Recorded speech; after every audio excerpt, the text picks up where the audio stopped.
বিকেলে বা রাত্রিবেলায় একঘেয়ে দেখবেন রুটি পরোটা খেতে সবার ভালো লাগে না, ওই একই জিনিসই এভাবে একবার জলখাবার বানিয়ে বা রাতে ডিনারও করতে পারেন, খেতে দারুণ হয়। বাড়িতে থাকা বাটির 1 বাটি আটা নিয়েছি, তার মধ্যে 1/2 চা চামচ নুন, অল্প একটু জোয়ান হাত দিয়ে ডলে দিলাম, আর ঘি দিলাম ময়ানে 1 টেবিল চামচ।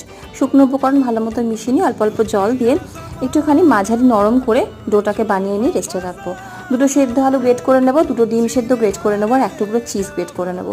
এর মধ্যে একটু পেঁয়াজ কুচি, কাঁচা লঙ্কা কুচি, চিলি ফ্লেক্স, গোলমরিচ গুঁড়ো, নুন, অল্প একটু অরিগ্যানো ভালো মতো মেখে নিয়ে সাইডে রাখবো।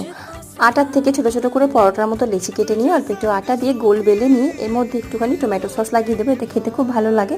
সাইডে পুরটাকে দিয়ে প্রথমে একটা সাইড এভাবে মুড়ে দিয়ে, 2টো সাইড তারপরে আবার মুড়ে দিয়ে এভাবেই কিন্তু ভালো মতো ফোল্ডটা করে নেবো। খুব ইজি, খুব সহজে ফোল্ড হয়ে যায় টমেটো সস থাকার কারণে।